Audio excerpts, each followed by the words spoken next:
Hello everyone, my name is Dr. Nancy Joseph, aka The Dynamic Doc. Welcome back to my channel.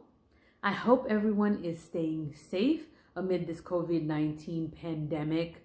Please make sure to practice good hand hygiene and social distancing. And remember, we're all in this together. And so, through this tough time, we're going to get through it. We just have to make sure that we are, being safe and being careful and, keeping the trips outside of the home to essential trips only. So go ahead and picking up where we left off from the last video. And I'm going to go ahead and link the last video down below so you can go ahead and check that out if you haven't had a chance to do so. So with this video, I'll focus on just a couple of steps, immediately before the match and immediately thereafter. And, we're talking about the residency match.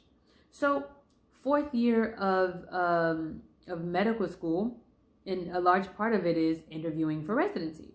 So a couple of quick tips about both, replying to interviews and getting ready for them. So when you get an offer for an interview, usually the coordinator will email you and they'll give you, a number of dates you can pick from to go on the interview. And the strategy around, residency interviews is you want to cluster them geographically.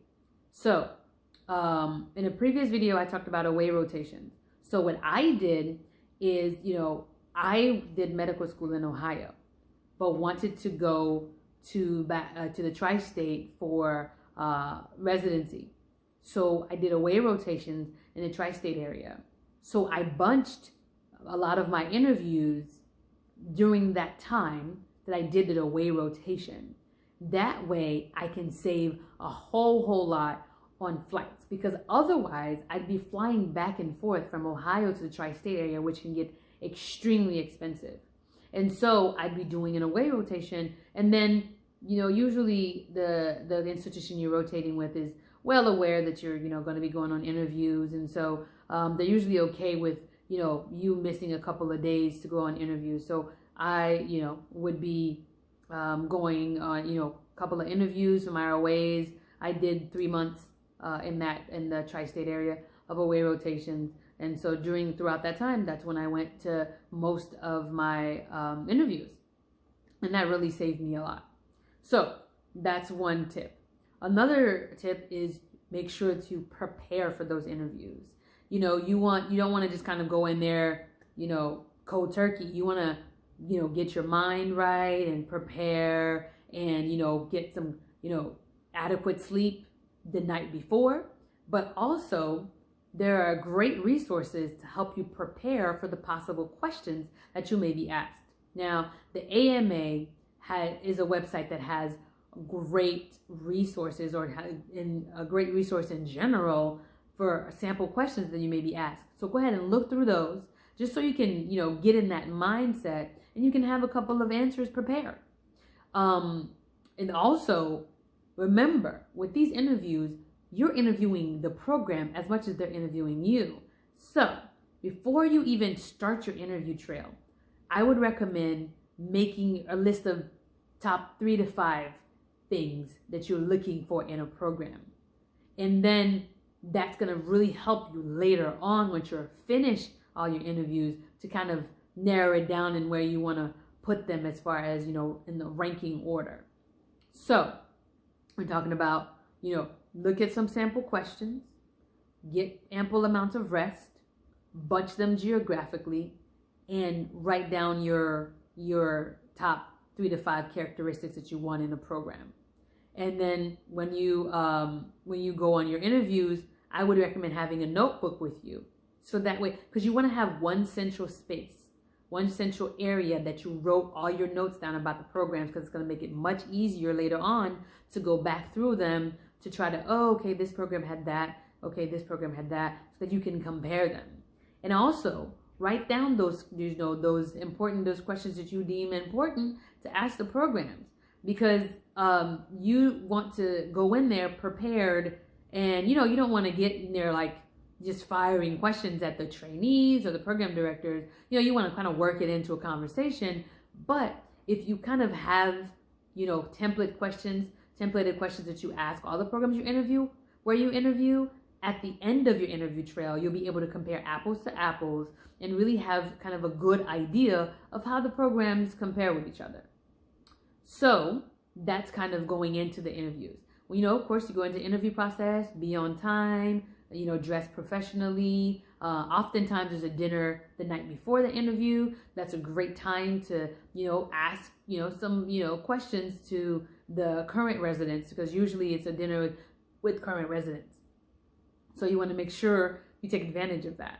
The next day, they usually send you an itinerary of how the day goes and all that. And then oftentimes during the interview day, there is a time where the program coordinator and the program director leaves, and it's just you and the current residents, giving you kind of some time to maybe ask questions that you maybe have been shy to ask in front of the program coordinator or director. So that's the purpose of that.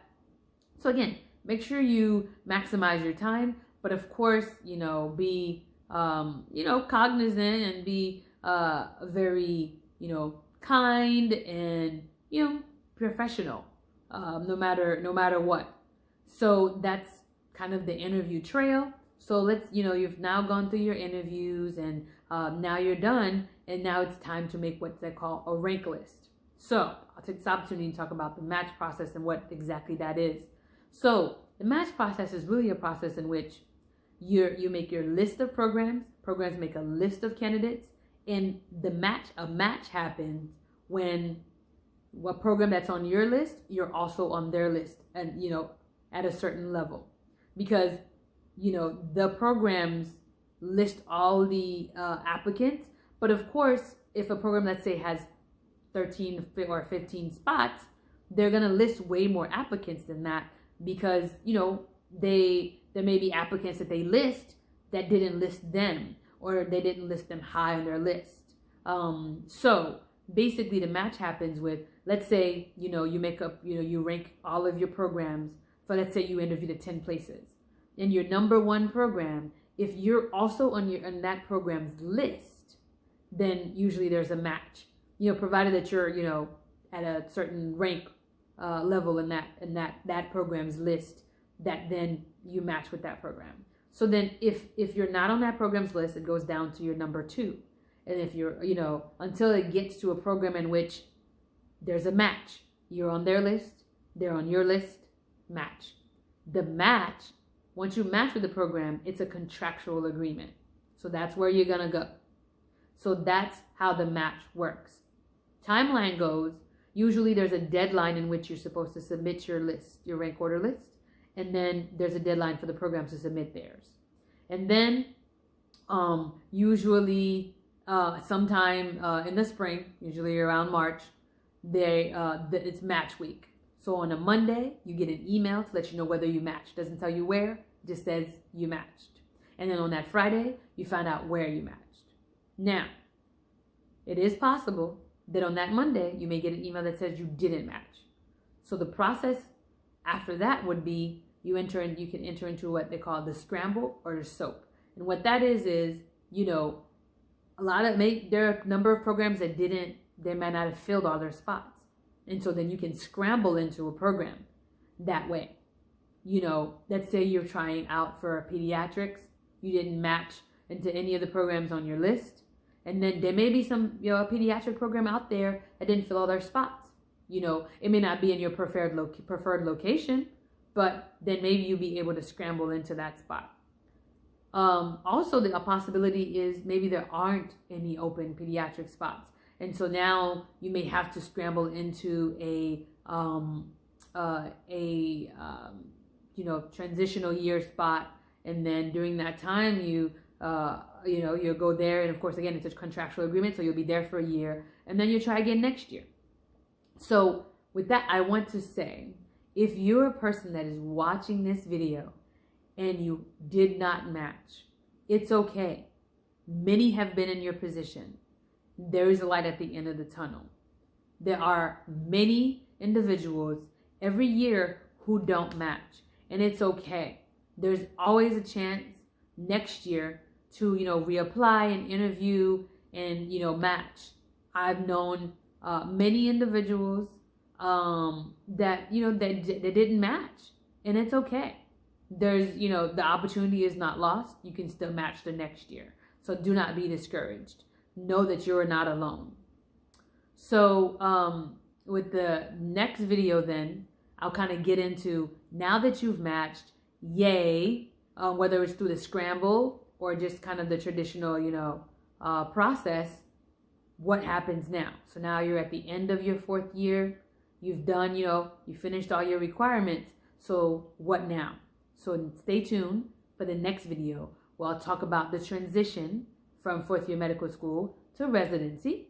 And in the meantime, go ahead and check out my previous videos. And please don't forget to like, comment, and subscribe. And stay tuned for my next video. And be blessed and stay safe. Peace.